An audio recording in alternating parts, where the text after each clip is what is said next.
माला, जी अज्जू। जरा देख कालिंदी कहाँ है, उसे बुला कर लेकर आ। पूजा शुरू होने वाली है, जा जल्दी। जी। अरे कालिंदी। आई, मैं इस पूजा में नहीं बैठूंगी।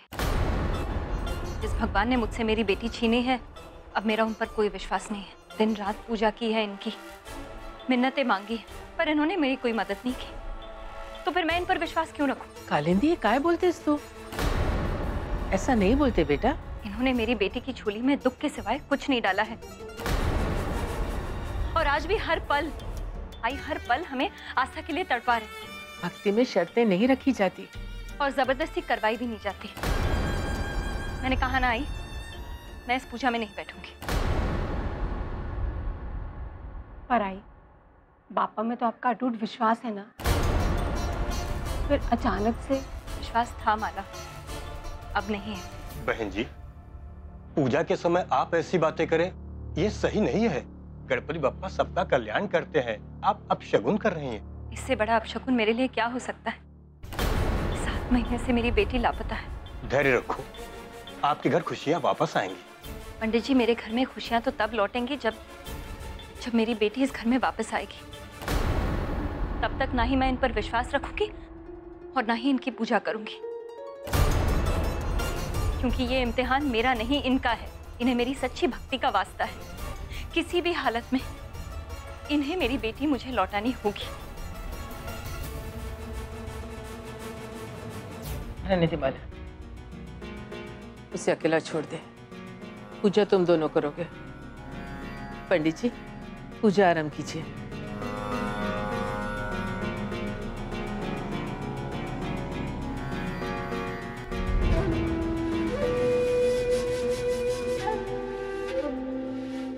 पापा, मेरी बहू को माफ कर दीजिएगा।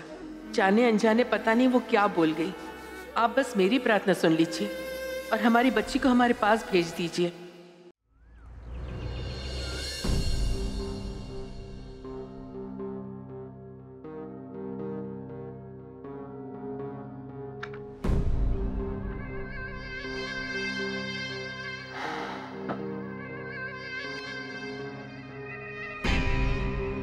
हमारे होठों पे जो मुस्कुराहट है वो सिर्फ तुम्हारी देन है।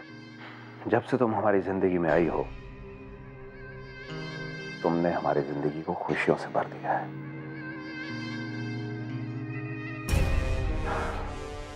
आखिर हमारे प्यार की जीत हुई, अब तुम हमारे साथ हो। और इसीलिए तुम्हारे दिलो दिमाग पे श्लोक की कोई भी याद नहीं है। हम जानते हैं हमने तुम्हारे साथ जो कुछ भी किया वो गलत है, लेकिन क्या करें, प्यार जो करते हैं तुमसे, और प्यार में तो सब कुछ जायज है। Everything is fair in love and war, and this definitely is war। और हमारा और श्लोक का ये वॉर कभी खत्म नहीं होगा। हम जानते हैं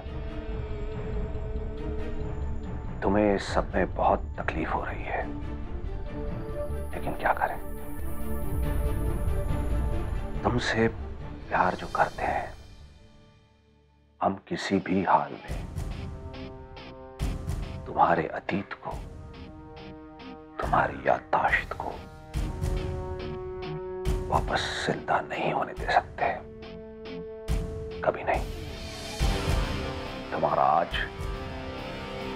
और तुम्हारा आने वाला कल अब हमारे साथ लिखा है,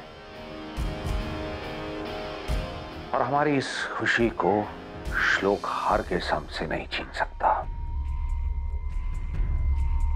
हम जानते हैं कि तुम श्लोक का जुनून हो, और वो इतनी आसानी से हार नहीं मानेगा, कोशिश करता रहेगा। लेकिन हमारी नजर श्लोक पर बनी रहेगी, ताकि हम हमेशा उससे 4 कदम आगे चले। मम्मा चाचू कहाँ है? बेटा चाचू बस आते ही होंगे। तुम्हें और कुछ खाना है? नहीं मम्मा, आप सब बड़े लोग इतने सैड क्यों रहते हैं और आजकल चाचू भी इतने सैड रहते हैं। हमारी टीचर बोलती है हमेशा खुश रहो, फिर सबके साथ सब अच्छा होता है। अरे वाह, तुम्हारी टीचर तो तुम्हें बहुत अच्छा सिखाती है।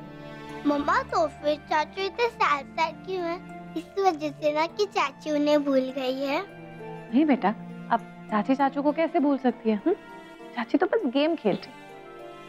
गेम खत्म हो जाएगा, चाची वापस आ जाएगी। एक काव्या, अपन के साथ चलना, अपन मेरे को अपने सारे दोस्तों से मिला था। चल। हाँ बेटा तुम जाओ, पर संभाल के खेलना, देखो चोट ना लगे। ओके मम्मा।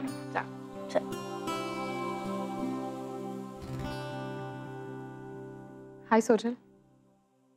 अरे सुरभि, तुम कैसी हो? बिल्कुल बढ़िया। आओ बैठो। आप कैसी हैं? तुम क्या लोगी, चाय कॉफी? कुछ नहीं, श्लोक ने बताया कि आप मुंबई आई हैं, तो मैंने सोचा मैं आपसे मिलने आ जाऊं। अच्छा किया, वैसे भी बहुत टाइम हुआ ना हमें मिले। कैसे चल रहा है सब? सब ठीक चल रहा है। आप बताइए, आप कैसी? कैसे रहूंगी, एक्चुअली ना हमको समझ ही नहीं आ रहा कि बाबूजी और आस्था को मिलाए कैसे।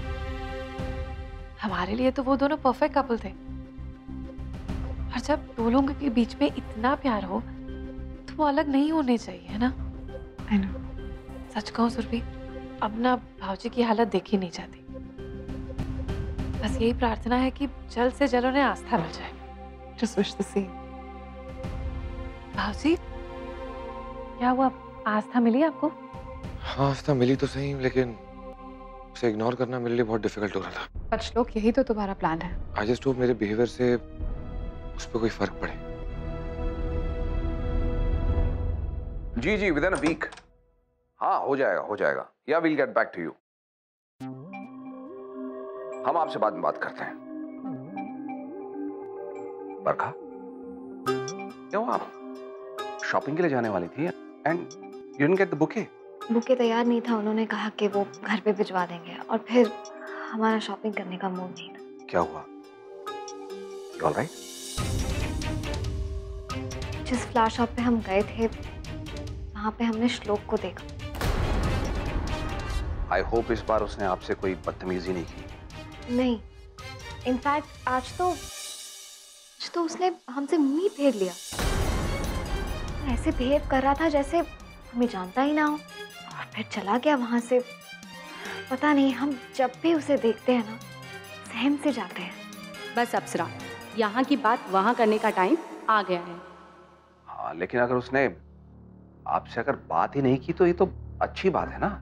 हमने आपसे कहा था वो अब दोबारा आपके रास्ते में फिर कभी नहीं आएगा। हम हैं ना। और देखिए, हो सकता है कि ये महज एक इत्तेफाक हो कि वो वहां था, बस दैट्स इट। जानते हैं हम इंद्रजीत, लेकिन वो जब भी हमारे सामने आता है अजीब सी बेचैनी होने लगती है हमें।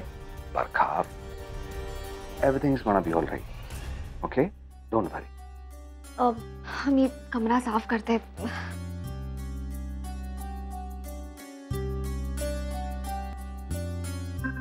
श्लोक आस्था के सामने आया और उसने उससे बात नहीं की। How is that possible? कहीं ये श्लोक का कोई प्लान तो नहीं, या फिर डॉक्टर से मिलने के बाद उसने कहीं वाकई में हार तो नहीं मान ली? I can't take any chances. हमें उस पर नजर रखनी होगी।